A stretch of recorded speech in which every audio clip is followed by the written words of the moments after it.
عرض ادب و احترام دارم خدمت شما. من امیررضا جودکی هستم، دانشجوی دندانپزشکی کورس 1 دانشگاه ساماشکا.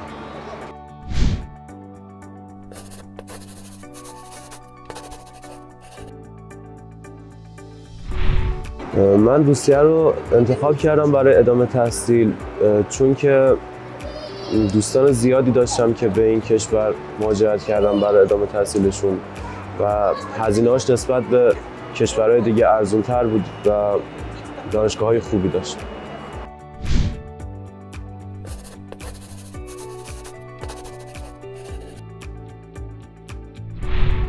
هاتفک من آنلاین بود، دانشگاه سینرژی بودم و 4-5 روز در هفته کلاس داشتیم، زیست و شیمی و زبان روسی. تقریبا روزی 4-5 ساعت کلاس بود و اینکه خیلی توی زبان میتونه تاثیر داشته باشه هاتفک.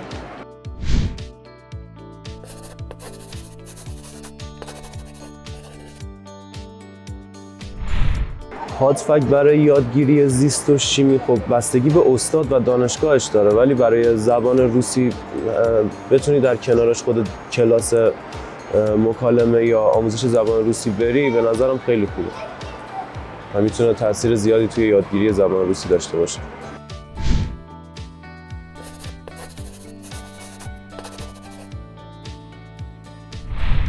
بعد از هاتفک من رشته دندانپزشکی رو انتخاب کردم چون که از قبل علاقه داشتم. الانم که دارم دندانپزشکی میخونم همون چیزی بود که نسبتاً توی ذهنم بود و چیزایی که دارن درس میدن اساتید تقریبا مثلا علاقه دارم.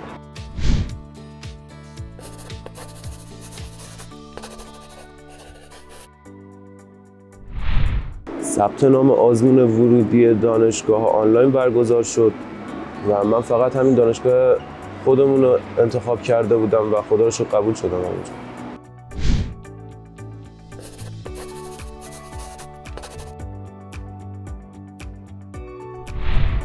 خب کلاس کورس اصلیمون الان که سمستر 2 شروع شده، از ساعت 9 صبح کلاس داریم تا 5 و 6 بعد از ظهر. خدا رو شکر اساتیدمون خیلی خوبن، گروهمون همشون ایرانی هن و به همدیگه خیلی کمک میکنیم توی تفهیم بیشتر مطالب و خدا رو شکر داریم پیش میریم.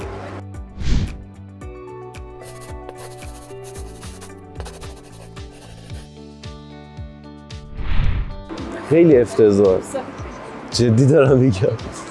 خیلی نحوه برخوردشون واقعا، مخصوصا اولا که زبانمون خیلی ضعیف‌تر بود از الان، اصلا بهمون محل نمیذاشتن و حتما باید یه نفر رو میبردیم که زبان روسیش خوب باشه که بتونیم کارمون رو انجام بدیم. ولی خب اساتیدمون 90% خوبه.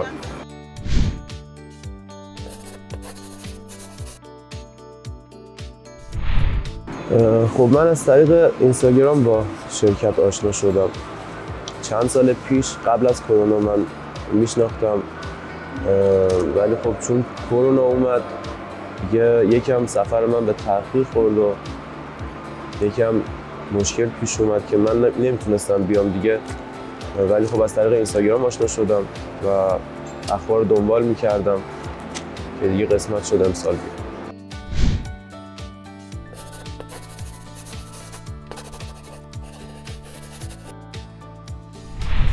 مشاوران مؤسسه خب اطلاعات میدادن راجع به تمام رشته‌ها، اینکه کدوم دانشگاه بهتره، کدوم رشتهش بهتره، کدوم دانشگاه به چه زبانی چه رشته‌ای رو درس میده و اینکه خیلی کمک میکردن تا اینکه من بتونم انتخاب کنم.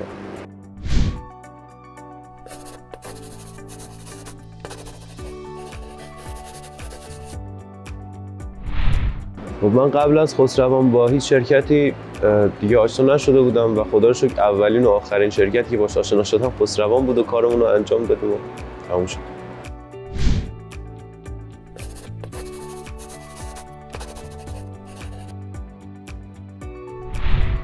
بله خدا رو شکر از زمانی که قرارداد نوشتیم و تا اینکه قبل اینکه بیایم اینجا تمام کارا طبق برنامه‌مون پیش میرفت و همه چی طبق روال بود. همه اطلاع رسانی‌ها سر موقع انجام میشد و خدا رو شکر همه چی خوب پیش رفت.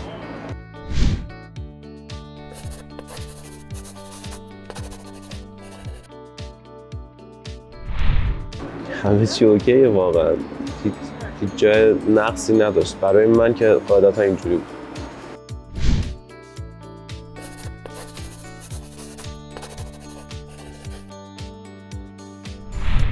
خب امتیاز از 0 تا 100 طبیعتاً 100 میدم، چون برنامه سفر من جوری پیش رفت که از یک هفته قبل از اینکه بیام اینجا برام بلیط تهیه شد و همه چی طبق برنامه پیش رفت و ترانسفر فرودگاهی به موقع انجام شد. آقای افسامی زحمت ما رو کشیدن و اینکه واقعا یه امتیاز بیشتر از 100 هم میتونم بدم.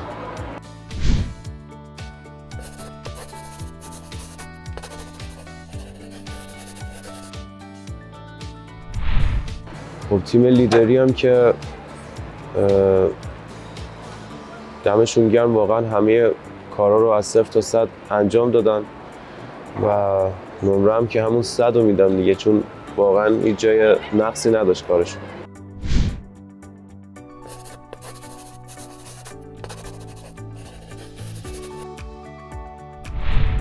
خب آموزش‌های شهروندی و ترانسفر فرودگاهی و کارهای بانکی و همه چی همون روزهای اول که من رسیده بودم انجام شد به خوبی و همشون به نظر من عالی بودن.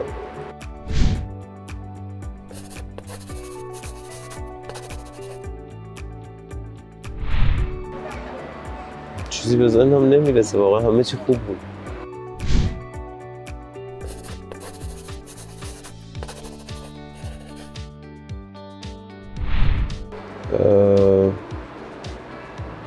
خدا رو شکر توی مسکو برای من مشکلی پیش نیومد که بخوام کمک بگیرم ازت.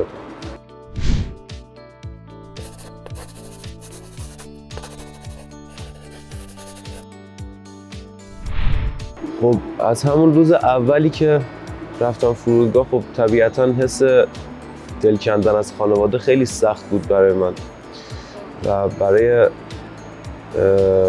کارهایی که مؤسسه انجام میدادن واقعا دستشون در نکنه. بالاخره کارهای هتل من سر موقع انجام شد، کارهای خریدای اولیه هم خیلی کمک میدادن لیدرها و اینکه بالاخره کم کم به اینجا عادت کردیم و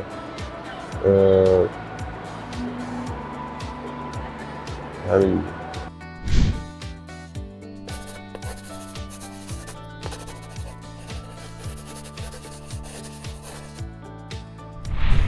و از زمانی که اومدیم اینجا من شنیده بودم که روسا اخلاق خشک و سردی دارن و نسبتاً هم همین جوری بود، ولی آدمای خوب زیادی هم توشون پیدا میشه و قیمت ها رو میگفتن که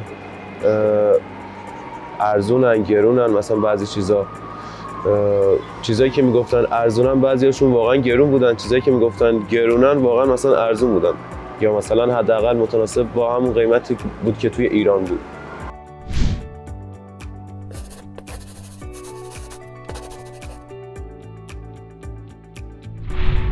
خب حضور ایرانی‌ها توی روسیه، اینکه واقعا هر جای شهر رو میری حداقل یه نفر دو نفر ایرانی رو میبینی که حالا یا دانشجوان یا دارن کار میکنن. حس خوبی به دست میده و دلت بیشتر برای ایران تنگ میشه.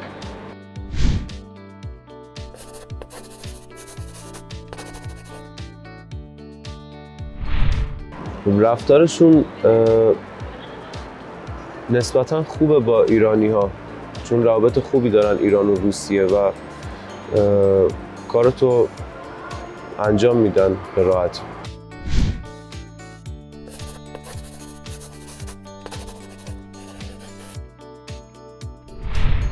کشور روسیه رو من توصیه میکنم نسبت به کشورهای دیگه، حالا چه از لحاظ قیمتی چه از لحاظ دانشگاهی. واقعا هم دانشگاه‌های خوبی داره، هم قیمت شهریه‌اش مناسب تره نسبت به کشورهای دیگه و من توصیه میکنم که حتما بیان.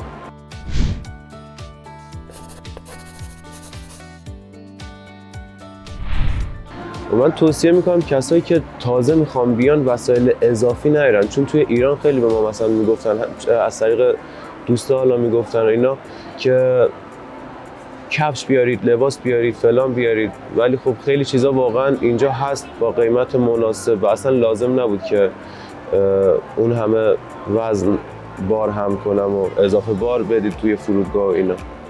همه چیز اینجا هست.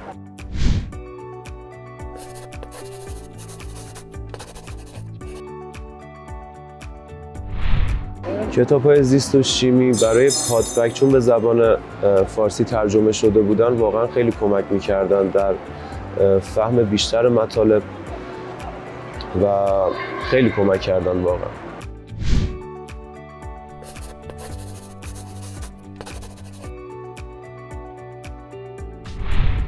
خب کتاب قاعدتاً فقط به درد پادفکی‌ها میخوره، چون توی کورس اصلی اصلا فرق دارن و سطح کتابا رفته بالاتر، سطح درس‌ها بالاتره، ولی برای پادفک واقعا عالی‌ان، چون به زبان فارسی و روان خیلی واضح همه چیز رو توضیح دادن.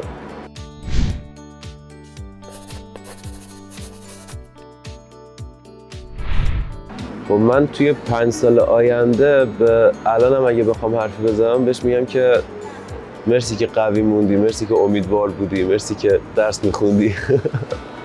به خدا درس نمیخوند.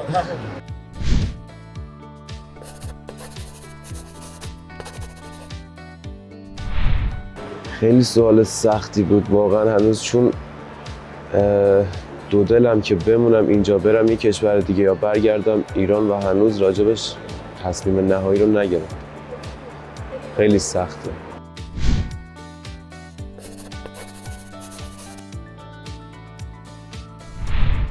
موفقیت یه مرحله از زندگی به نظرم که باید این مرحله رو مرحله طی کرد تا به اون مرحله آخرش رسید و آدم توی هر قسمتی از زندگیش که باشه قوی تر میشه نسبت به مرحله قبل ترش و با توکل به خدا ایشالله میشه به مرحله آخرش رسید.